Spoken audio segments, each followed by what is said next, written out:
Good morning, everyone, and welcome back to Starkey Farmstead. Want to talk to you about what is going to happen when the rains finally come. So many farmers and homesteaders and even just landowners have been hit by extreme drought this year. We are all facing extremely low ponds. I am almost 4 feet below my normal depth in my pond. And what has happened is it's stagnant at this point. I don't know how anything can survive in that. It's too low. The water is too hot. We're hitting 117 degree with heat index days, day after day after day here in southeast Louisiana. Now that is zone 9A, 9B. As you can see, even the grass is dying here. However, my garden looks like an oasis. And I keep trying to tell everyone, what is fixing to happen is the rains are going to come, guys. They always do. And here in southeast Louisiana, our rainy season, like most of yours, tends to be fall, winter, and spring. So now we can expect several inches of rain over the next 4 months. Now, my question for many of you is, will your soil absorb it? Now, listen to what I'm telling you. Once soil has become completely dried out like powder, or it is in a cracking stage like this, what happens is when water finally hits it, the soil simply cannot absorb the water. Now, if it's a very slow drizzle, yes, it's going to absorb it. But what I'm talking about, what's fixing to come, are regular seasonal water systems. And those tend to be big storms. So what's going to happen for the majority of the United States and other places in the world is your water is going to come quick, hard, and fast. Now, I know what you're thinking. Why is that a problem, Sam?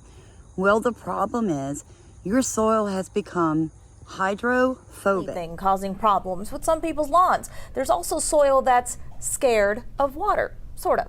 Cheetah Craft explains hydrophobic soil and how it's impacting our drought. It may seem counterintuitive, but when you have drought conditions, a lot of rain can be a problem. Dr. Rob Thompson from the University of Reading in England posted a simple video showing what happens. He put 3 cups of water upside down on 3 different ground conditions: wet grass, normal summer, and after a heat wave.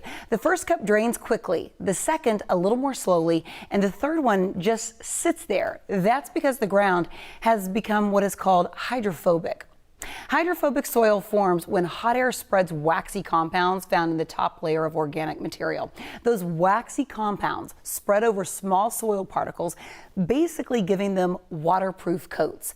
That, combined with ground compacted because of lack of water, makes it tough for moisture to get in, leading to flooding.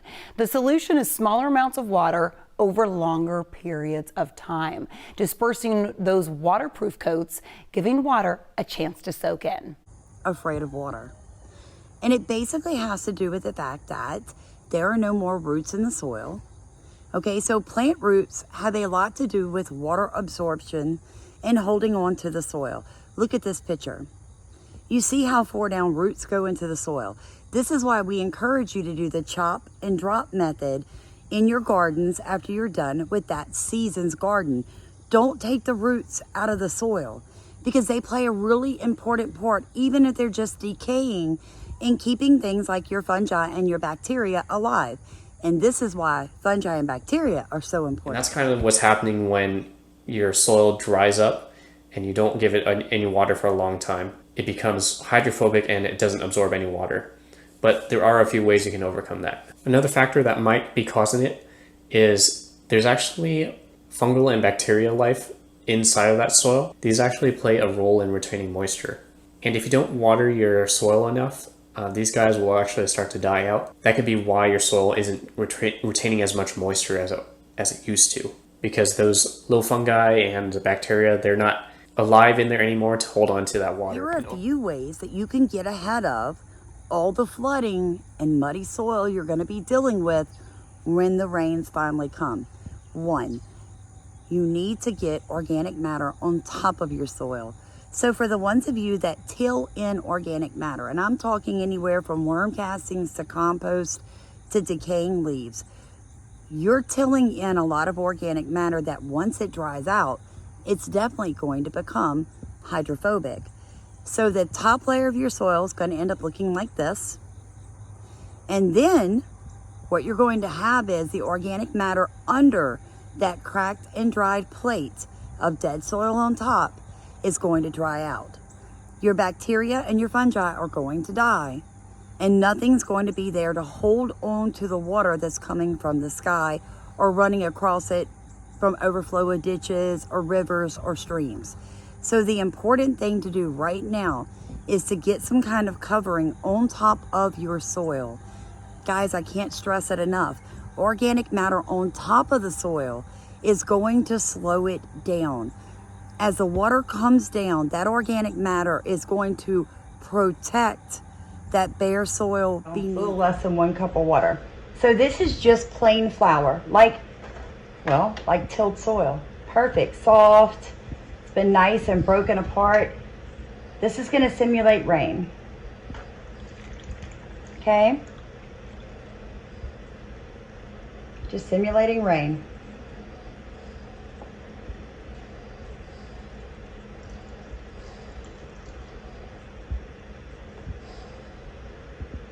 All right,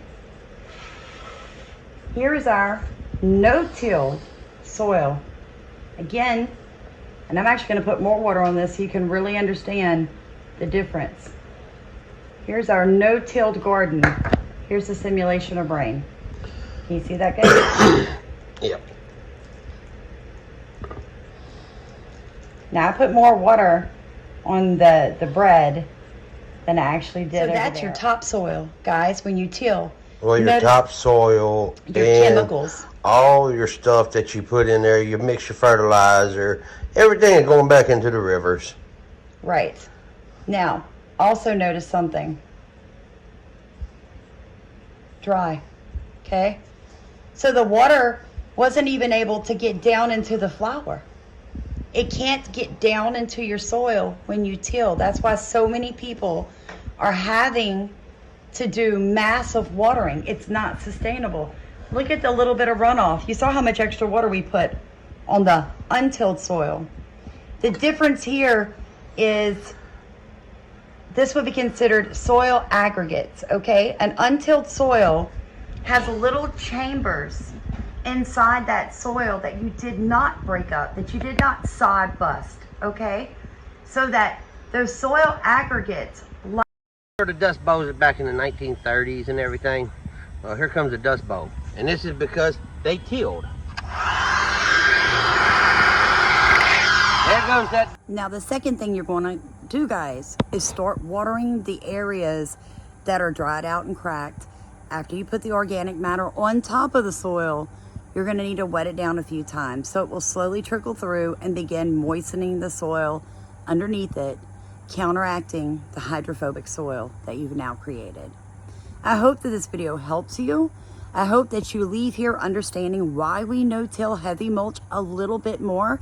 If you have questions, if you're afraid of flooding on your property, if you have sections that just, guys, every time it rains, you're going to flood there, put it in the comments. We'll try to help you problem solve it. Because here is the thing. We have got to become better stewards of the land God gave us. And one way we can do that is heavy mulch, light watering, no-till. God bless you. Thank you so much for rowing in our boat and letting us row in yours. Please like, comment, and subscribe because we want to get our message out, guys, and we need you to help us do that. Every time you hit the like button, every time you comment, every time you share this video, it pushes us up in YouTube's algorithm so that other small farmers, even large farmers, will find us. Otherwise, we just get lost in the millions of other creators. God bless you, and thank you so much for helping us become better at what we do.